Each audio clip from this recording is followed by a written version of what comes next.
Welcome to the third-party news for Retro Robot Radio for the date of May 3rd, 2014.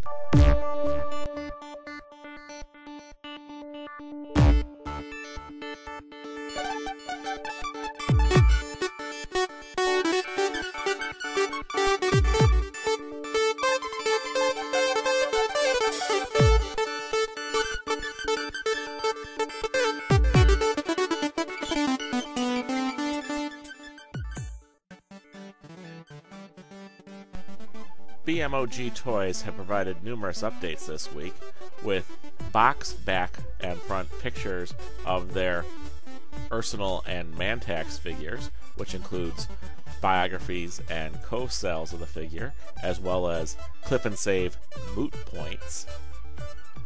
These biographies for Mantax and Arsenal include all sorts of cool information about them, mottos, function, just what the types of weapons they are, and I think they help expand the character in a way that Transformers tech specs did back in the day. Another announcement from BMOG Toys is that their Pick Slaughter figure will now be called C. Labris. C. Labris is a Augmentoid version of the Action Hunter Orange Manta.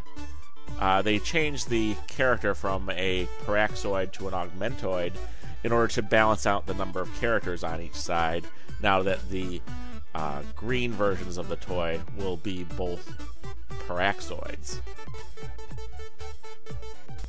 A new company named Boldform have started off their advertising of two upcoming figures.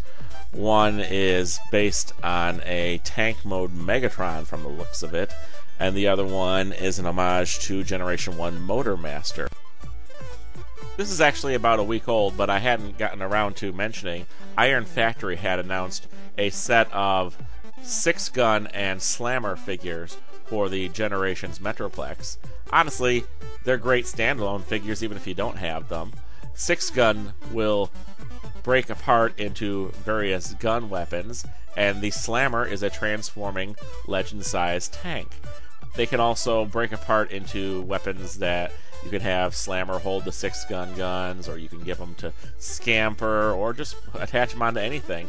They're really cool 5mm port figures, and actually it looks like the ports on these figures are Minicon ports, which is cool. Anyway, you might want to check them out. I'm looking forward to them. KOncept Art Toys, a news company, have announced a crowdsourcing project to create a figure called the KAT-01. KAT-01 is a custom-made figure that is homage to Beast Machine's Strika. You may remember Strika as one of the generals added in later in the series, and she is the partner to Obsidian. Strika is a great-looking figure, and in my opinion looks like more like the actual Strika character than anything that's come since. And it's a very interesting way they're putting it together. They're making a custom head and box and collector's card of this figure, and then you have the option of getting it through their crowdsourcing. It's sort of like Kickstarter, only it's through another company, where you can get the parts for it and build it yourself. They also have an option to get the body in the right color so you don't have to paint it yourself if you want. They have they employed a knockoff company called Mengbati to manufacture the knockoff of Onslaught, Universe Ultra Onslaught, in the proper Strika colors. See, they've already manufactured them in Onslaught colors, so it wasn't that hard to say, hey guys, could you make it in purple too? So you have the option of either customizing your own original Onslaught figure, or getting this Chinese KO of the figure that's already in Strika colors.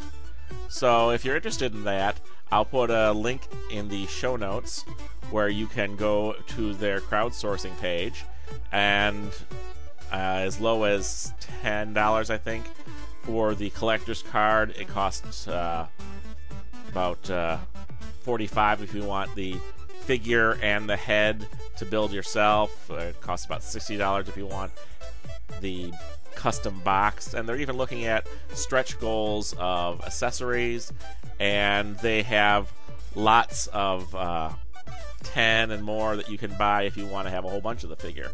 Keith's Fantasy Club have shown off the concept art to 2 recolors and possibly a remold of their Citizen Stack figure. Citizen Stack is their masterpiece-sized version of Ultra Magnus. It transforms all as one toy instead of breaking apart into a cab and a trailer, for those of you who like that. And it sold really well on the initial release. So they have 2 possible variants. One's in Diaclone colors, and the other one is in Shining Magnus colors. So if you want your Diaclone Commander stack, or if you want your Shining stack, these are the kind of figures you'll want to get. The first color toy images in alt mode of the Maketoys Blindfire, which is Strafe, and Salatris, which is Lightspeed, have appeared online, and these 2 figures should be coming out soon. We're not sure if they're coming out as a 2-pack individually or as part of a larger 5-pack of the Maketoys Quantron combiner. Mech Ideas have shown off color test shots of their Bluster and Trench figures, who are made to look like animated Puffer and Pipes. These figures transform into Cybertronian trucks, and will fix the plumbing and save princesses from the looks of them. 2 other figures coming out from Mech Ideas are Gauntlet and Piston, who are made to look like the IDW version of Iron Fist and an updated version of Crankcase, both from the same mold. Honestly, these guys look pretty darn cool. I like how they were able to change the guns on Crankcase to look more like his pop-out guns on the Generation 1 toy. And these should be out soon, from the looks of things. Mastermind Creations has been teasing a recolor of their Terminus Hexatron figure called Terminus Hexatron Shadow Emissary. This toy is a recolor in black and looks like greenish color, and also has an updated sword weapon. The Terminus Hexatron Shadow Emissary appeared in the Leo Dux comic book recently, too. If you collected that figure, you might have seen him there. So if you're interested in getting a black recolor of Terminus Hexatron, this is your figure.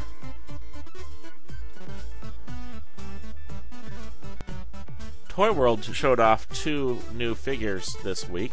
One is a recolor of their Orion figure, who looks like IDW Optimus Prime. This figure has been repainted in black and teal, like your Scourge or Nemesis Prime or Black Convoy, or whoever you're going to call it, character.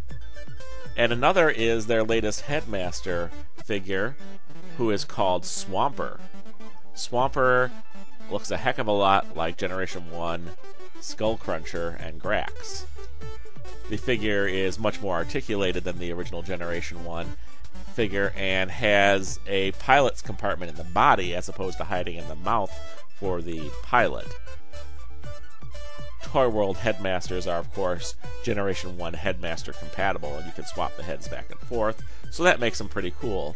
Also, their figures are about Voyager to Ultra size, which makes this Swamper a big alligator.